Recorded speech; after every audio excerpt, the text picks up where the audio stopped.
Today's podcast will be on value, freelance writing, and inbound marketing strategies.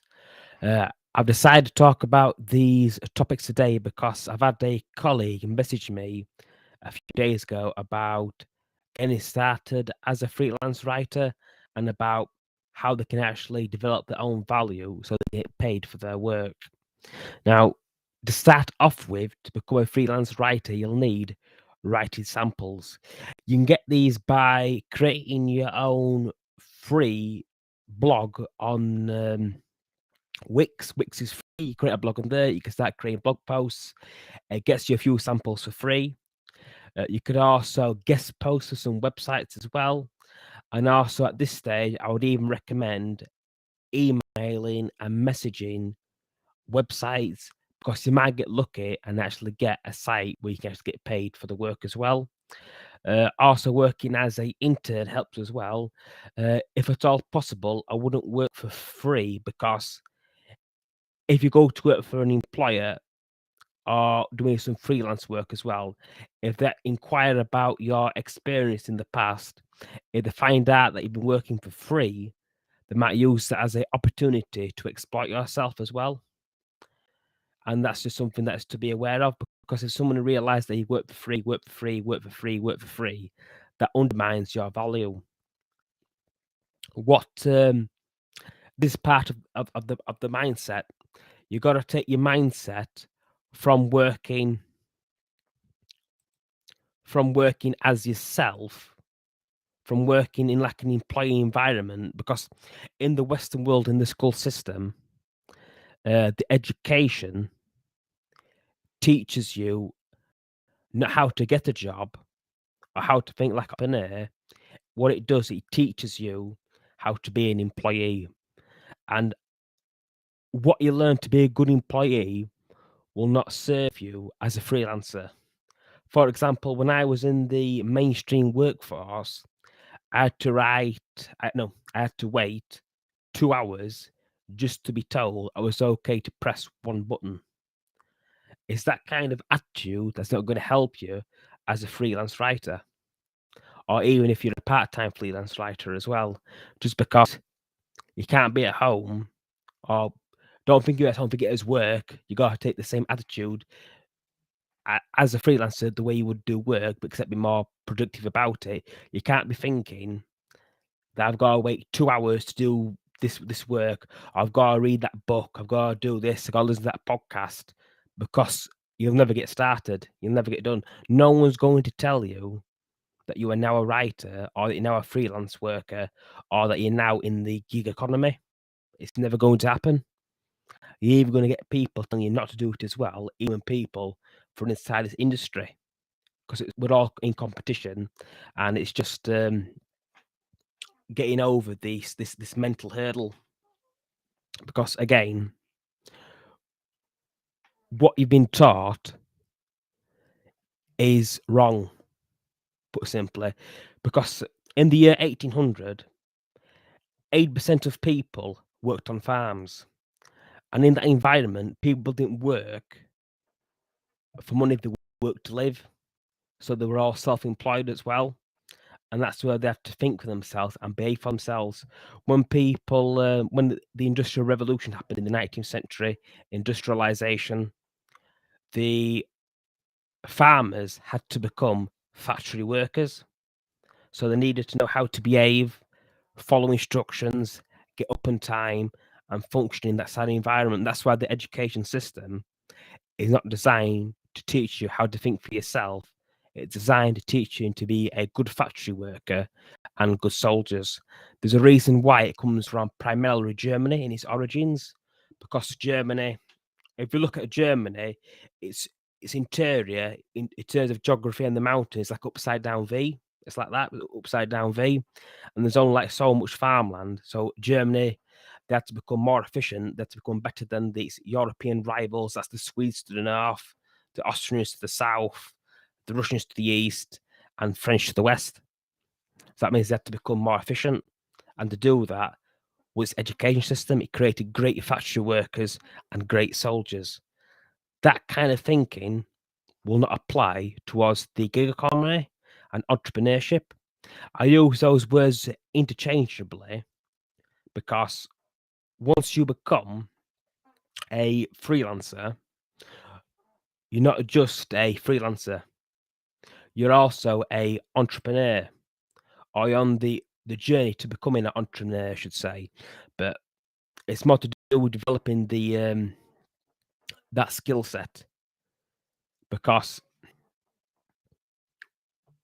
what it is, you must start to think to yourself as a business, because you must find clients and get paid for the work. What are you doing? You go from working a job to actually owning your job. When you become a freelancer, you don't just have a job. You own your job, so you're responsible for finding clients, and that means doing pitches as well. That means going out, trying to find people that will pay you for your services. Now, again, in order to do this, you're going to need experience as well. You might be thinking, how do I get experience if nobody hires me? Again, this is where you actually go and find internships. Try and find like local newspapers as well, if all possible, so you can like intern for them. Alternatively, you could also try your local community, like local stores, say if to produce like a piece of advertisement for them, like even if it's just a dinner menu, that might help as well.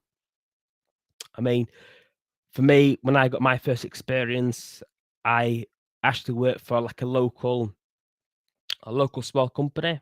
It was just a one person, and what they did, she was called, it was called Successful Mindset. They're on that active on LinkedIn as well now. You can actually find them in my LinkedIn portfolio. It says Successful Mindset. The woman that I worked for was Linda Sage. I worked with her for about nearly 3 months. It was just shy of 3 months. And in that position, I learned the copywriting skills, the blogging, the LinkedIn skills, and just it started me on the path of where I am today. That position, it was an unpaid position, but it was only working a few hours each night during a full-time job. That's something that you could emulate yourself, or better yet, I would say, if you have a degree, or if that's some sort of right, you don't. I just want to say something now. You don't need a degree to become a writer. It just that will get you into certain organizations, certain websites, certain magazines if you need to prove of some sort of technical knowledge. Because I could tell you, because I did myself a student in politics and national relations. I've used it now as a writer, but most people have the kind of skill set. It's the social sciences, the political sciences, geopolitics. They don't really use them. So I would say the longer that person left university, they're not using that skill set. That skill set's just going to rust and just go away. So that's my take on it, because that kind of skill set becomes like, if you don't use it, you lose it. So I don't think you need anything like that to become a skilled writer. I think you just need if you're not particularly talented, you can become talented. But I don't believe everybody is actually everybody has a certain talent what they can develop. Like for myself, I can't see myself doing poetry, because you get paid for doing poetry. I know some people, but I don't see myself becoming poetry. But if I've worked at it, I might become some competency. That's how it is. You take every single day, one step at a time, and just build up your competency, because that's what it is. Skill is not just talent; it's being repetitive, being self-educating, and just constantly just repeating this task over and over and over again until you become proficient at it. And once you've got that proficiency, nothing will stop you, because you'll just keep on going. Again, I would say for something like to actually develop a new skill set, depending on it depends. It depends on what kind of skill set. So, say if you're like a designer, you design and build websites. Something like that is not going to happen in 6 months. I would even say that is like if you want to write something that's really knowledge intensive, that can take, I would say, 6 months to 5 years, just depending what your niche is as well. I would say I'm not just pulling those numbers out of my head. It's like um, I mean, according to Green, is but magistry. It takes about 5 years to become a true professional, truly master a craft. And again, that's the kind of time zone you'll be working on. And again, depending on what you need, it probably ain't going to take that long. Because I myself, I've been writing now for 5 years, I would say. I'd include like 2 years. I've been doing it now professionally as a copywriter, content writer, and also doing writing for blogs as well and social media. So that's my past 2 years. I have my 3 years at university as well added to that, and that was doing research, reading, writing. So you got that as well. So you might realize, depending on your background, you might already have that experience already when it comes to actually writing and developing. But again, I would also say, another thing when it comes to freelance writing, try to understand the needs of your client, what they're looking for, because they might not necessarily be looking for what you're trying to give them. Because I did recently, I went for like a local, tried to work for a charity, doing their marketing, the inbound marketing strategies to help build up audience for their location. And now we're just coming up with these ideas how we can actually create a podcast, create a blog, use social media channels, and try to build up a following online in order to expand the actual market reach of the charity in order to get more people to come to the park so they can go and see the animals. That means in the long run, there'll be more visitors, they were spending more money at local shops, and that means they can hire more staff. But what I went wrong with it was a charity organisation, and that their goal wasn't profit. This might sound a bit backwards, but you got to understand people who work there, they don't work there to make money. They just work there for some time so they can actually do some work and be some productive. They're not actually full-time staff. They're not full staffers. And also, if they start getting more and more people, start hiring more people, that means the culture there will change as well, as that's something they want. So I think culture and what the client want is very, very important. Even if you come up with some great ideas, if it's not what they want, they're not going to go for it. And then they'll realize any ideas that you're suggesting to improve this is not going to work out because they might think that you'll be miserable working there just because you want to try to improve as well.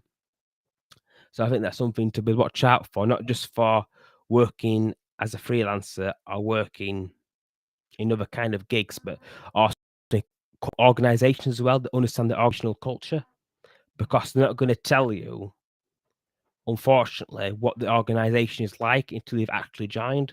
Because I've experienced organizations where they've told me in the first 2 weeks I was there, do not trust anybody, careful what you're saying, because you can't trust anybody. I think that kind of fits something you're not going to find out until you've actually joined. I'm not saying organizations like that. I'm just saying that was my experience. I would also put down that negative office environment just in case anybody's interested.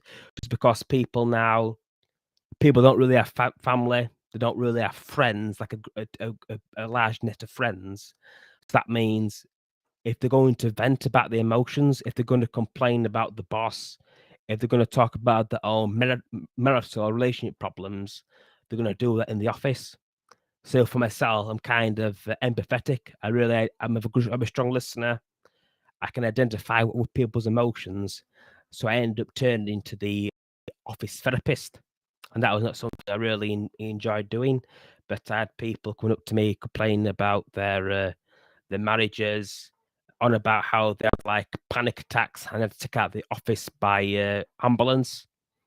I had one person complaining about his relationship with his girlfriend, that he doesn't really know if it's serious, but they've been together for over 5 years, that kind of thing. And it just sort of, it was that kind of pressure emotionally that was being placed into myself. I think that's something else to be aware of in office environments. I think that's more to do not necessarily the offices, but also the work culture as well, the way that society is governed. Because if you're working 35 to 45 hours a week, maybe more, maybe less, you're not going to be developing those personal relationships because they take time. You can't just be like a friend that's only there for about 45 minutes, 5 minutes. friendship takes time to develop. It's got to grow. I think there's a growing trend now of people. I'm trying to think of a polite word to say this. Maybe selling their emotion would be a word for it.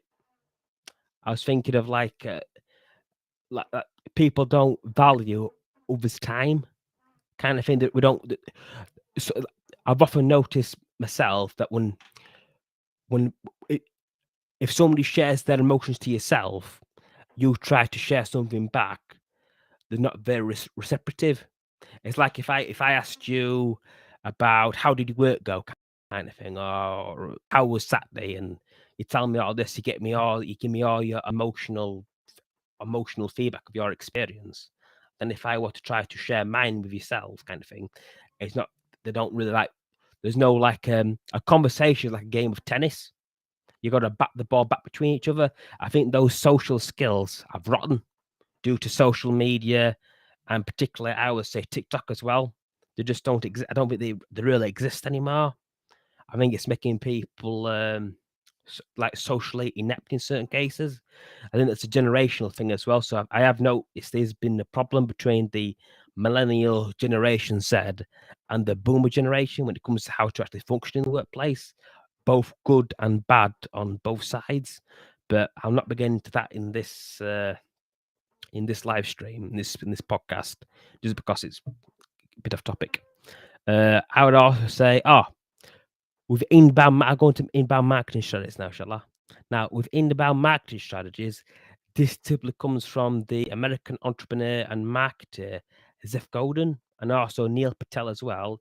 He does Neil Patel marketing. You can also find him on YouTube. He does great videos.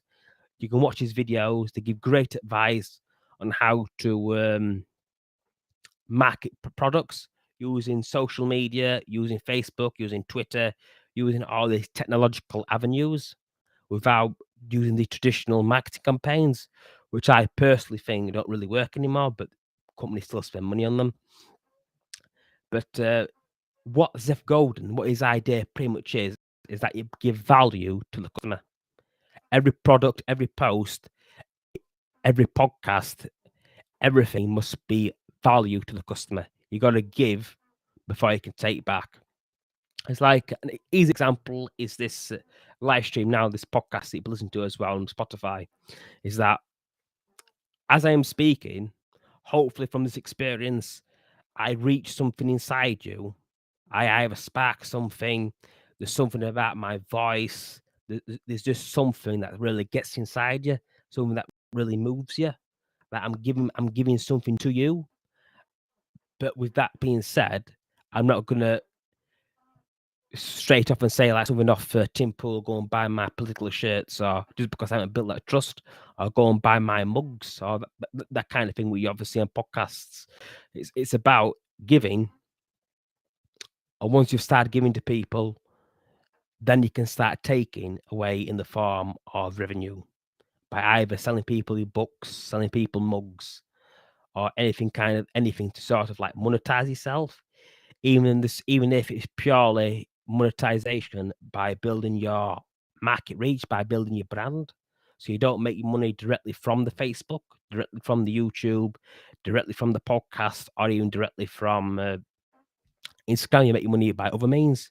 This could be a simple way just purely to build your market reach. So that's something to be aware of. Don't start selling to people straight away until they actually know something about yourself. You develop a sort of trust as well. Another interesting example Zeph Golden brings is the purple cow. This is just purely the purple cow is pretty much the idea that in order to keep customers interested, the product has got to be unique. And he used a simple example. Say that you're going in a field on a train or a car. You look to your left, there's loads of cows there. If you've never seen a cow, that cow will be amazing. But once you've seen that cow, if you've seen that another 10, 15 times, that cow no longer becomes unique. You're no longer interested in Brown Bessie. But then again, next time you walk past, you see there's a purple cow, and that's her sister, Jessica. And you realise, that's interesting purple cow. and then you think to yourself, yeah, I like that cow. The same sort of attitude applies to products. See, say like a new mobile phone comes out. Everybody's interested. Everybody wants a new Apple phone. It's fantastic. And then after a couple of years or so, or a year, that phone gets boring. That phone's no longer interesting. Then a new phone comes out. This is the new purple cow, and there you go. This stuff also it's like the cars in the 1950s in America. There's always a new car coming out. There's always a new purple cow. So that's the simple philosophy behind it.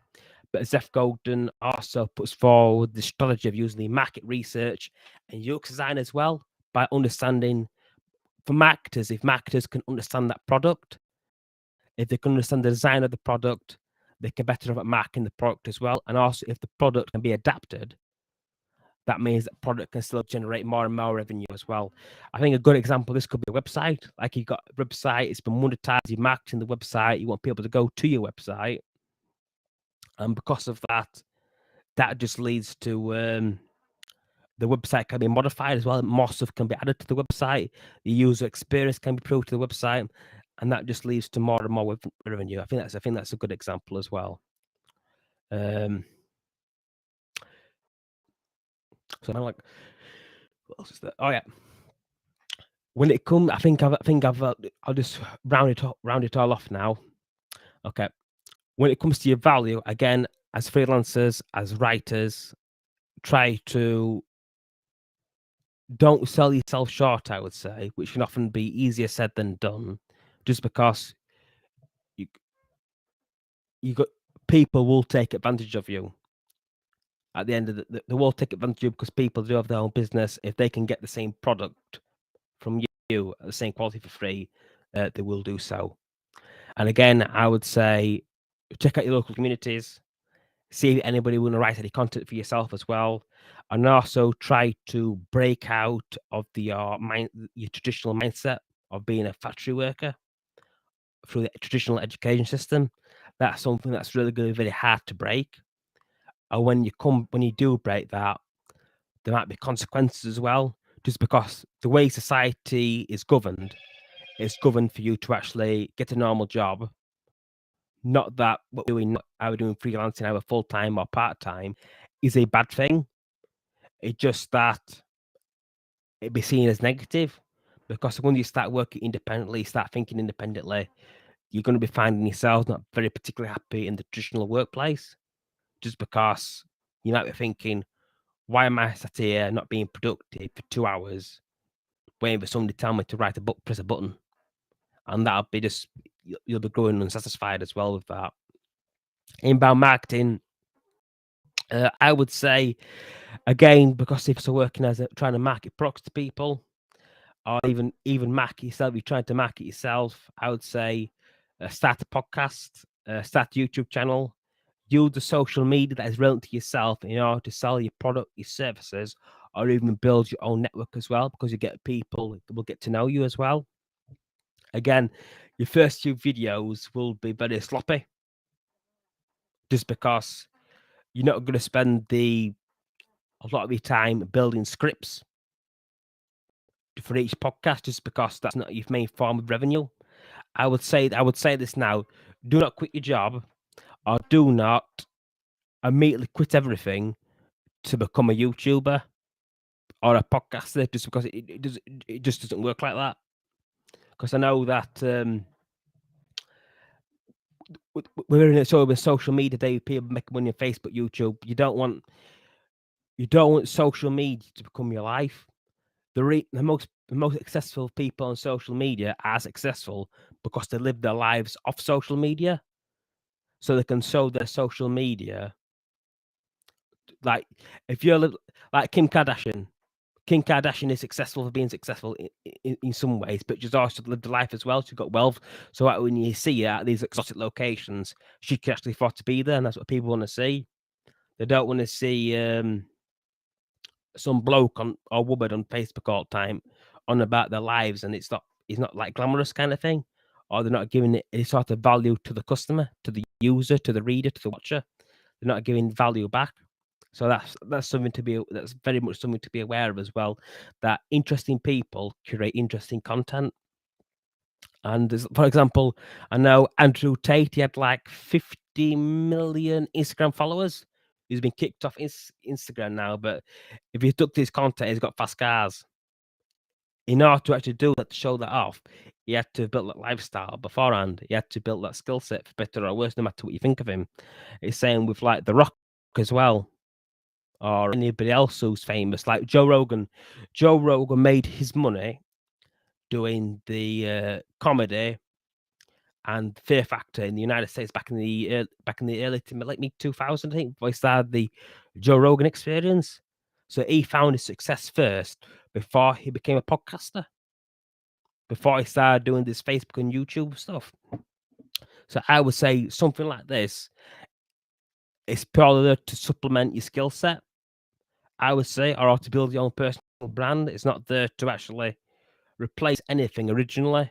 Because I myself, I do this, but I don't do this in a way that interferes with my life as well. I have got other stuff going on. I think that's something to be aware of as well. Like, have an interesting personal life, have an interesting professional life, and then over time, stuff like this, if it gets good, you'll realize that your background start to change as well. Where you actually do, so you actually it starts improving. Because I'm saying, building a for life successful career should become first, and hopefully this podcast business and the outbound marketing strategies will actually greatly improve because of this. And another thing I would say for freelance writers, be bold and be brave, I would say. Because I myself struggled with like fear, am I good enough? Am I not good enough? And the truth is, I am, and I say the same to you as well. Even if you're just starting out, uh, oh, something else as well. I recommend getting your hands on Writer's Market and Writer's Digest from the Writer's Digest and Writer's Artist. They're both they're probably a bit out of date now because this year's nearly over. But in that book, it gives a list of magazines, a list of blog websites you actually contact write for. Give me a second. Sorry, I thought it just stopped. Sorry about that. I thought it just stopped streaming for a sec then. Sorry about that. Yeah, those books, they have like a list of websites that you can write for. This is something that can really just start you off on your journey as well. I'm giving these two books. I'm not getting paid for it or anything like that, but I strongly recommend if you're just starting out, grab yourself 2 copies and it'll really help you out as well. It tells you how to pitch, it tells you who to pitch to and what style to pitch to as well. And also, if you go into your browser now, type in like 50 blog sites that hire freelancers, that'll give you automatically like that. And on there, it'll give you the submission guidelines, how to pitch them, what they want, and from there you can just email them, and then hopefully get back to you within.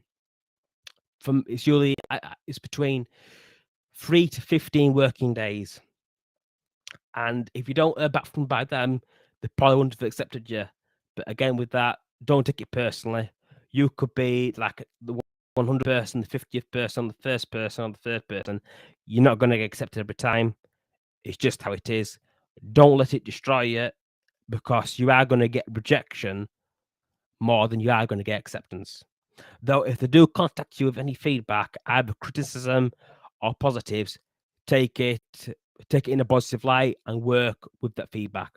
For myself, I got given an opportunity. I got rejected like last month, but they told me to contact them again in December, and they even gave the name of the person who actually sent it and told me to put down their names. So that's a negative and a positive.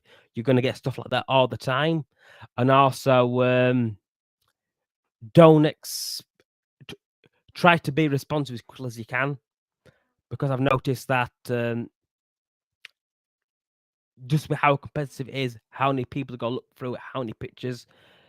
If you leave it a bit too late, if they message you like 24 hours before you respond to them, you might have lost it. Your chance might have gone. But with stuff like that, don't be afraid. Just keep on going, because again, depending on which your location, you'll be doing this 24/7 as well. because for me, I pitched to a lot of places, both in the UK and the United Kingdom. I think at the United States now, I think it's getting a bit late now, but with stuff like that, you'll be able to just understand that you'll be working like 24/7, like what they do or people will. So as long as you responded in a timely manner, you should be okay. But don't be worried about that. Also, know your niche as well. You'll get this all the time. If you have like a speciality, so if you like cricket, you like sport, you like gaming, if you're really knowledgeable about those subjects, find the websites, find the gaming websites, find the cricket websites, and so you can write about those subjects as well. If you've got like a personal blog, write about them in your personal blog, and you can use them as examples that they can look at as well. Also, when you do pitch your article ideas, that'll be the first taste of your writing. So if you do that good, you make that interesting, you make it eye-catching as well, they're going to pay more attention to yourself. I would also suggest you can also do Looms as well. Loom, it's a free for people actually want to do the it's like it's favored by Google, but if you type in like Loom in your browser, you can sign into that with your Google account, with your Gmail account. I mean, once you go on there, you can do like 5-minute videos that you can send to people that you want to pitch for. And again, with that, you can explain yourself. Obviously, you don't know who they are, so you might want to dress more professional or more casually because you don't know the type of organization. Because for myself, I've turned up to like interviews, that kind of stuff, where I've worn the full suit like Sonny from The Godfather, and that wasn't seen very positive because that can be sort of a cultural thing as well. So that's just something to be aware of. But obviously, with that might help you as well with the actual pitching. But again, the more interested in your writing style than actually necessarily how you pitch the idea over a video recording, but I think it's something useful. But also be aware that your appearance, for better or worse, does affect how you are perceived. Because pretty privilege, it is a real thing. I'm not saying that to be derogatory or negative. It's just a fact. And that's something that you're going to have to be aware of. Anyway, just some of the harsh truths that the way that your appearance, for better or worse, does affect how people treat you. Like people that are ugly are more likely to go to prison. And that's just a fact. But then again, that could also be due to like economics as well. But yeah, you see what I mean? Because some of the most privileged people on the planet are the most good looking people. Just look at The Rock or Kim Kardashian. You see what I mean? I mean, they're extreme ends, but it's just something that to be aware that your physical appearance, it is important. I'm trying to think now. That's everything.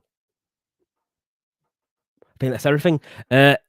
Please feel free to message me. I've got my links below. Leave a comment. Let me know what you think.